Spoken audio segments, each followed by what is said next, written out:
अस्सलाम वालेकुम, मैं हूं नबी सत्ती और आप देख रहे हैं मेरे YouTube channel cricket with Nomi. तो आज के व्लॉग में क्रिकेट से जुड़ी जो टॉप न्यूज़ हैं वो आपके साथ शेयर करूंगा। सबसे पहले आपके साथ न्यूज़ शेयर करूंगा, पाकिस्तान क्रिकेट टीम को दौरा ऑस्ट्रेलिया के दौरान एक बड़ा धचका लगा है, वो आपके साथ शेयर करूंगा। नंबर 2 पर मैं आपके साथ न्यूज़ शेयर करूंगा, पाकिस्तान क्रिकेट टीम का दौरा न्यूजीलैंड में T20 सीरीज़ में क्या बैटिंग ऑर्डर होगा, क्या कुछ बड़ी तब्दीली होने जा रही है पाकिस्तान के बैटिंग ऑर्डर में, उसके हवाले से कुछ अपडेट जो है वो सामने आ रही है, वो भी आपके साथ इस व्लॉग में शेयर करूंगा। तो अगर अभी तक आपने मेरे इस यूट्यूब चैनल को सब्सक्राइब नहीं किया तो काइंडली इसको सब्सक्राइब कर लें, साथ लगे बेल के आइकन को प्रेस कर लें ताकि आने वाली जितनी भी नई वीडियोज़ हों उसका जो नोटिफिकेशन है वो बआसानी आप तक पहुंच सके। तो बात करूंगा आज की व्लॉग की पहली न्यूज़ के ऊपर। तो पहली न्यूज़ ये है कि पाकिस्तान क्रिकेट टीम को दौरा ऑस्ट्रेलिया के दौरान एक बड़ा धचका लगा। इससे कबल पाकिस्तान को धचका उस वक्त लगा था जब पाकिस्तान के mystery spinner Ibrar Ahmed tour के दौरान इंजर्ड हो गए थे, जब पाकिस्तान ने अपना पहला मुकाबला खेला था कैमरा में ऑस्ट्रेलियन प्राइम मिनिस्टर 11 के दौरान के दरमियान। तो उसी वक्त जो पाकिस्तान के मिस्ट्री स्पिनर थे इब्रार अहमद, वो इंजरी का शिकार हुए थे और उनके मुतबादिल के तौर पर मोहम्मद साजिद को बुलाया गया था पाकिस्तान से। और अब इतलात के सामने आ रही है ऑस्ट्रेलिया से कि पाकिस्तान के जो फास्ट बॉलर हैं खुर्रम शहजाद, जिन्होंने हाल ही में ऑस्ट्रेलिया के खिलाफ अपना पहला डेब्यू मुकाबला खेला पर्थ में, और उनकी परफॉर्मेंस भी वहाँ पर बड़ी शानदार रही थी। और यकीनी तौर पर उस टेस्ट मैच के दौरान ही वो अपनी पसलियों में कुछ जो है वो दर्द महसूस कर रहे थे। उन्होंने इस हवाले से जो है वो टीम मैनेजमेंट से बातचीत भी की थी, लेकिन टीम मैनेजमेंट की फिर से वो नयाली जो है वो सामने आ चुकी है और उनको उस जो वो इंजरी के दौरान भी जब वो बॉलिंग करवाई गई। और इसी हवाले से पाकिस्तान के जो साबिक फास्ट बॉलर हैं जुनैद खान, उन्होंने अपने सोशल मीडिया प्लेटफॉर्म के ऊपर आकर बताया भी था कि ये कैसे हो सकता है कि एक बॉलर जो वो पहली इनिंग्स में 135 की रफ्तार से गेंदबाजी कर रहा है और जैसे ही उनको सेकंड इनिंग में लाया जाता है खुर्रम शहजाद को, तो उनकी पेस जो वो एकदम से कम हो जाती है। जो एवरेज स्पीड उनकी 133 132 थी, वो 125 और 126 जो सबसे तेज तरीन गेंद की थी उन्होंने दूसरी इनिंग में, वो सिर्फ 130 थी। तो उन्होंने पहले ही बता दिया था कि खुर्रम शहजाद जो वो कुछ इंजर्ड हैं, इसी वजह से उनकी पेस में भी कमी आई और उनकी लाइन लेंथ तो शानदार थी। दूसरी इनिंग में उन्होंने विकेट हासिल किए थे, लेकिन अब इतलात ये सामने आ रही है, कंफर्म हो चुका है कि जो खुर्रम शहजाद है वो दौरा ऑस्ट्रेलिया से बाहर हो चुके हैं। लेकिन अभी तक फैसला नहीं हुआ कि उनके मुतबादिल के तौर पर किसको बुलाया जाएगा। कुछ नाम सामने आ रहे हैं जिसमें मोहम्मद अली का नाम है, जिन्होंने जो है वो डेब्यू किया था पाकिस्तान में रावलपिंडी क्रिकेट स्टेडियम में। उसके अलावा अगर बात की जाए तो काशिफ अली, जिनको कैंप में बुलाया गया था जब पाकिस्तान ने ऑस्ट्रेलिया जाने से कबल जो है वो कैंप लगाया था अपना रावलपिंडी क्रिकेट स्टेडियम में, वहाँ पर उन्होंने बड़ी शानदार गेंदबाजी की थी। सोशल मीडिया के ऊपर काफ़ी ज़्यादा धूम रही थी काशिफ अली की। और उसके अलावा मोहम्मद अब्बास जो है वो काफ़ी अर्से से पाकिस्तान क्रिकेट टीम से दूर हैं और हाल ही में जो ट्रॉफी चल रही है, रीजनल ट्रॉफी चल रही है कराची में, वहाँ पर उन्होंने बड़ी शानदार परफॉर्मेंस का मुजाहरा किया है। एक में मुकाबले में उन्होंने 11 खिलाड़ियों को आउट किया। तो ये 3 नाम जो है वो सामने आ रहे हैं जिनको मुतबादिल के तौर पर बुलाया जा सकता है। लेकिन अभी तक टीम मैनेजमेंट की जानिब से ऐसा कोई भी फैसला ना ही सुनने को मिला है और ना ही कोई ऑफिशियली तौर पर न्यूज़ सामने आई है ऑस्ट्रेलिया से। तो अब मैं बात करूंगा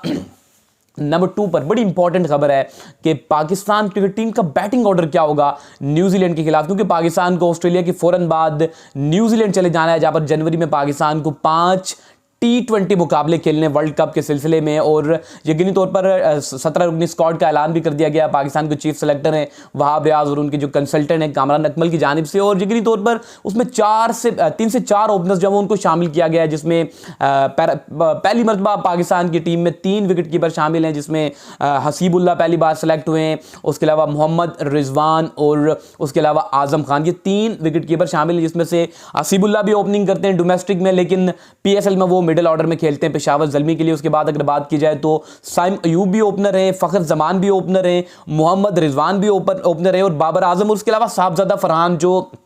काफ़ी अरसे के बाद पाकिस्तान की टीम में जो है वो मुंतखब हुए हैं, कम बैक कर रहे हैं। कम बैक सीरीज साहबजादा फरहान के लिए से कबल वो T20 क्रिकेट में डेब्यू कर चुके हैं पाकिस्तान के लिए, लेकिन डोमेस्टिक जो सीजन था वो बड़ा शानदार था साहबजादा फरहान का, चाहे वो रेड बॉल क्रिकेट में हो या फिर वाइट बॉल क्रिकेट में। उन्हीं परफॉर्मेंसेस को देखते हुए चीफ सेलेक्टर ने साहबजादा फरहान को जब वो सिलेक्ट किया, तो अब काफ़ी ज़्यादा इंटरेस्टिंग सिचुएशन है। और आज कुछ इतलात ये सामने आई थी कि जो टीम मैनेजमेंट है वो रेस्ट करवाना चाहती है इन 5 T20 में से 3 T20 मुकाबलों में मोहम्मद रिजवान और बाबर आजम को। लेकिन एकदम से जो पाकिस्तान की टीम डायरेक्टर है मोहम्मद हफीज़, उन्होंने कहा कि ये खबर किसने लीक की, कोई भी रेस्ट करवाना नहीं चाहता, हमारी कोशिश होगी कि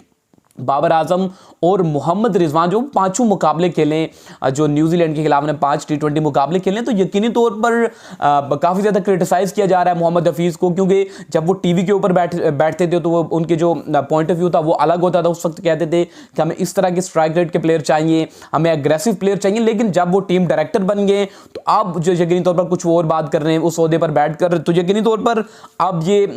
इतलात के सामने आ रही हैं कि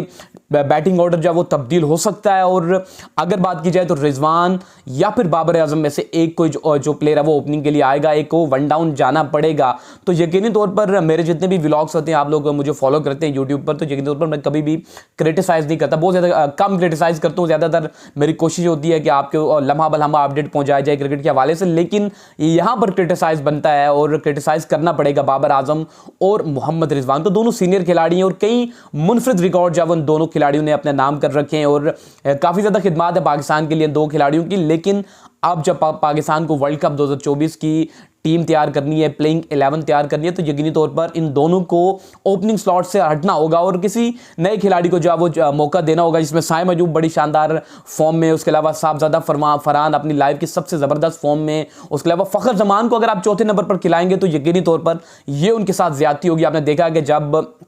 फ़खर जमान का बल्ला चलता है तो वो किस तरह से रन करते हैं। आपने देखा होगा जब पाकिस्तान की टीम वर्ल्ड कप में ओपनिंग स्लॉट पर स्ट्रगल कर रही थी, जब फ़खर जमान को मौका मिला तो उन्होंने एक यादगार इनिंग खेली थी न्यूजीलैंड के खिलाफ और यकीनी तौर पर एक नाकाबिल यकीन फतह पाकिस्तान को दिलाई थी। उसके अलावा बांग्लादेश के खिलाफ उन्होंने बड़ी शानदार बैटिंग की थी और हार्ड हिटर बैटर हैं, तो यकीनी तौर पर या मोहम्मद रिजवान ओपनिंग करेंगे, उनके साथ साइम अयूब को मैदान में उतारा जाएगा, या फिर फ़खर जमान और साहबजादा फरहान आएंगे और जो पाकिस्तान के जो तजर्बेकार खिलाड़ी है मोहम्मद रिजवान वो चौथे पर खेलेंगे, तो वन डाउन पोजीशन पर खेलेंगे बाबर आजम। यकीनी तौर पर नंबर 1 खिलाड़ी हैं, उनको हाईली रेट किया जाता है पाकिस्तान की टीम में और तीनों फॉर्मेट के से कबल कप्तान भी थे, लेकिन खुद ही मुस्ताफ़ी हुए हैं कैप्टनसी से। अगर दूसरी जानिब अगर बात करें विराट कोहली की, जिन्होंने वर्ल्ड कप में सबसे ज़्यादा शानदार परफॉर्मेंसेस का मुजाहरा किया भारत के लिए, वो भी यकीनी तौर पर जब IPL में खेलते हैं ओपनिंग की पोजीशन पर खेलते हैं RCB के लिए, लेकिन जब वो नेशनल टीम में खेलते हैं तो नंबर 1 की पोजीशन पर खेलते हैं। तो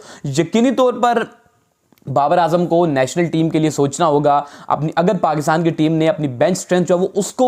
मजबूत करना है तो यकीनी तौर पर रिजवान को चौथे नंबर पर खेलना होगा, बाबर आजम को जो है वो नंबर 1 वन डाउन पोजीशन पर खेलना होगा। तभी जाकर पाकिस्तान की जो प्लेइंग 11 है वो अच्छे से तैयार होगी, तभी जाकर पाकिस्तान जो है वो वर्ल्ड कप 2024 में सही तरीके से परफॉर्म कर सकेगा। अगर मोहम्मद रिजवान बाबर आजम इसी ओपनिंग करेंगे इन 5 T20 मुकाबलों में, तो फिर मिडिल ऑर्डर पाकिस्तान का बिल्कुल भी परफॉर्म नहीं करेगा, क्योंकि ना ही मिडिल ऑर्डर में तजर्बेकार खिलाड़ी शोएब मलिक मौजूद हैं और ना ही मोहम्मद हफीज मौजूद है। वो इस वक्त पाकिस्तान की टीम डायरेक्टर है। जब वर्ल्ड कप के मुकाबले हुए थे UAE में, वहां पर बड़ी शानदार परफॉर्मेंसेस रही थी मोहम्मद रिजवान और बाबर आजम की ओपनिंग स्लॉट पर, लेकिन उस वक्त पाकिस्तान का जो मिडिल ऑर्डर था वो काफ़ी ज़्यादा शानदार था, काफ़ी ज़्यादा तजर्बेकार था। उसमें मिडिल ऑर्डर में पाकिस्तान के बाद उस वक्त शोएब मलिक भी शामिल थे और मोहम्मद हफीज़ भी शामिल थे, तो 2 तजर्बेकार